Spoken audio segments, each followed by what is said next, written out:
రాజు ఊగినట్టు చెప్పులేసుకొని కర్ర సాము చేసినట్టు మళ్ళీ సట్టు నీడలోన కుర్ర గుంపు కూడినట్టు ఎర్ర జొన్న రొట్టెలోన మిరప తొక్కు కలిపినట్టు నా పాట చూడు నా పాట చూడు నా పాట చూడు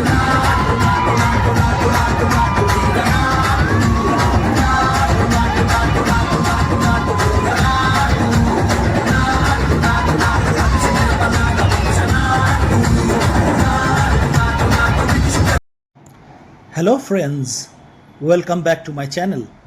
আর তোমাদের সাথে আমি জয়দীপ। এই ব্লগে আমি তোমাদের সাথে শেয়ার করব হায়দ্রাবাদ সিটি ট্যুর এর সব ডিটেলস।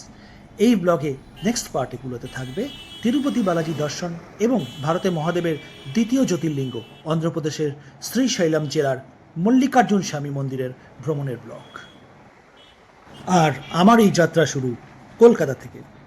দিন 23শে ডিসেম্বর 2024 সাল, সময় রাত্রি 11:10, আর আমরা পৌঁছালাম কলকাতার এয়ারপোর্টে। যেহেতু ফ্লাইটের সময় ভোর 5টা, তাই বাকি সময়টা এয়ারপোর্টে ঘোরাঘুরি করে কাটিয়ে দেব বলেই ঠিক করলাম। ব্লগে বিস্তারিত যাওয়ার আগে তোমাদেরকে জানিয়ে রাখি যে এই ভ্রমণটা যখন আমার করা, সেই সময় আমি কখনো ভাবিনি যে আমি ট্রাভেল ব্লগ বানাবো। সেই কারণে কিভাবে ইউটিউবের ক্ষেত্রে ভিডিও বা ফটো তুলতে হয় আমি বুঝতে পারিনি। তার জন্য আমি আন্তরিকভাবে দুঃখিত। তবে তোমাদের 100% গ্যারেন্টি দিয়ে আমি বলতে পারি যে এই ব্লগে তোমরা যে তথ্য পাবে সেটা 100% জেনুইন আর এফেক্টিভ। অবিভক্ত অন্ধ্রপ্রদেশের রাজধানী, বর্তমানে তেলেঙ্গানা রাজ্যের রাজধানী হলো হায়দ্রাবাদ, যা দাক্ষিণাত্যের মালভূমি অঞ্চলের মধ্যে পড়ে। ঘড়ির কাঁটা ছুঁই ছুঁই 4:15, তাই বোর্ডিংয়ের প্রসেস স্টার্ট হয়ে গেল। ওয়েব চেক ইন করা ছিল, শুধু প্রিন্ট আউটটা নিয়ে আমরা বোর্ডিংয়ের প্রসেসের জন্য ইন্ডিগোর প্রোভাইড করা বাসে উঠলাম আর আস্তে আস্তে এগিয়ে চললাম আমাদের নির্দিষ্ট ফ্লাইটের দিকে। তবে এবারের অভিজ্ঞতা ছিল একদম আলাদা। সারা রাত এয়ারপোর্টে জেগে থাকার পর যে ক্লান্তি চোখে ছিল, তারপর শুধু একটু ঘুমের প্রয়োজন। নির্দিষ্ট সময় ফ্লাইট টেক অফ করলো আর কলকাতার অন্ধকার আকাশ ছেড়ে মিনিট 3 যেতেই জানলার বাইরে দিয়ে দেখতে পেলাম ভোরের আকাশে সূর্যের কমলা রঙের ছটার অপরূপ বিকিরণ, যা এক কথায় অনবদ্য। প্রয়োজন অনুযায়ী তোমরা হায়দ্রাবাদে হোটেল বুক করতে পারো, যেমন Banjara Hills, Jubilee Hills, Secunderabad, Gachibowli, Begumpet ইত্যাদি এরিয়াতে বেশি পরিমাণ হোটেল দেখা যায়।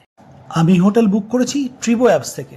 হোটেলের নাম ট্রিবো শ্রীকো হোটেল, যার double bed king size AC রুমের ভাড়া ছিল 3000 টাকা। আর হোটেলটির লোকেশন ছিল একদম হায়দ্রাবাদের সেন্ট্রাল এরিয়াতে, বাঞ্জারা হিলস নামে যা পরিচিত। মোটামুটি 3 থেকে 3500 টাকার মধ্যে তোমরা ফুল ডে হায়দ্রাবাদ সিটি ট্যুর করার ক্যাব পেয়ে যাবে। আমি ক্যাব নিয়েছিলাম সুইফট ডিজায়ার, আর যার ভাড়া পড়েছিল 3000 টাকা। আর আমার ক্যাব আমি বুক করেছিলাম সাবারি অ্যাপ থেকে। আমাদের প্রথম গন্তব্য ছিল হুসেন সাগর ও লুম্বিনী পার্ক। হুসেন সাগরের মূল আকর্ষণ হলো স্পিড বোটে করে লেকের মাঝে গিয়ে 60 ফিট উচ্চতার ভগবান গৌতম বুদ্ধের স্ট্যাচু দর্শন, যা এক কথায় অসামান্য অভিজ্ঞতা। এই লেকে আরও অনেক রকমের ওয়াটার রাইডস তোমরা পেয়ে যাবে। কিছুটা সময় এই হুসেন সাগরে কাটিয়ে তারপর আমরা যাব আমাদের পরবর্তী গন্তব্য হায়দ্রাবাদের প্রাণকেন্দ্র চারমিনারে। তবে হুসেন সাগর থেকে বেরোনোর আগে জানিয়ে রাখি যে স্পিড বোট কিন্তু গৌতম বুদ্ধ স্ট্যাচুটা বোট থেকে নামিয়ে দেখাবে না, তোমাদের বোটে বসেই দর্শন করতে হবে। তবে স্পিড বোট রাইড তোমাদের অবশ্যই থ্রিলিং এক্সপিরিয়েন্স দেবেই। আর সব থেকে ইম্পর্টেন্ট কথা, চেষ্টা করো ইভিনিংয়ে হুসেন সাগর দেখার। সন্ধ্যা 7টা থেকে 8:30 পর্যন্ত চলে লেজার শো, যা হুসেন সাগরের সৌন্দর্যে অন্য মাত্রা যোগ করে। আর স্ক্রিনে আমি সমস্ত ফেয়ার ডিটেলস দিয়ে দিলাম।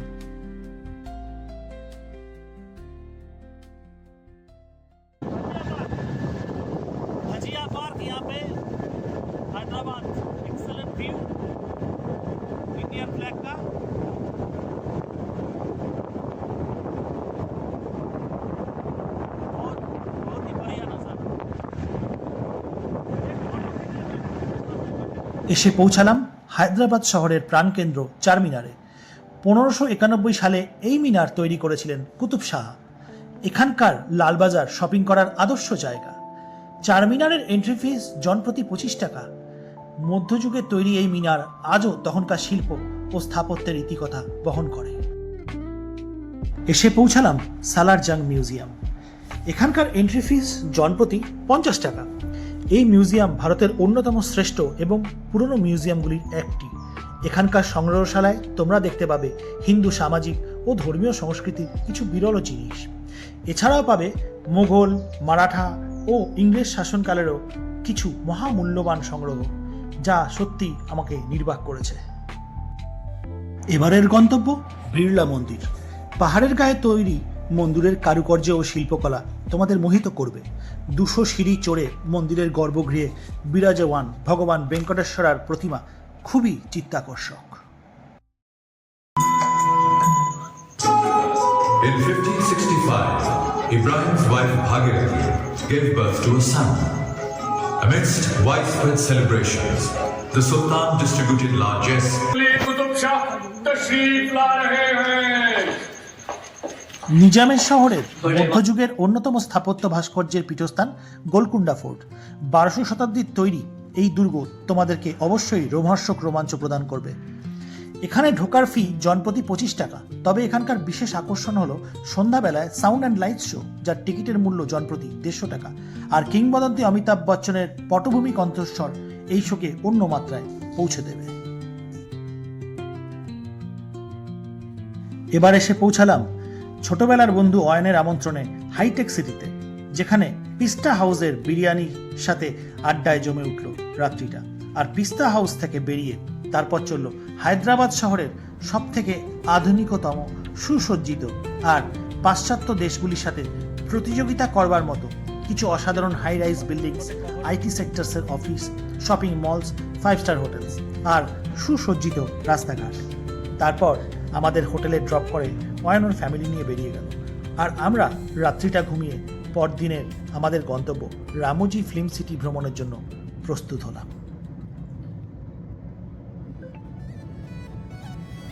मतलबी हो जा जरा मतलबी, दुनिया की सुनता है क्यों, खुद की भी सुन ले कभी। मतलबी हो जा जरा मतलबी, दुनिया की सुनता है क्यों, खुद की भी सुन ले कभी। कुछ बात गलत भी हो जाए, कुछ देर ये दिल भी खो जाए, बेफिक्र धड़कने इस तरह से चले, शोर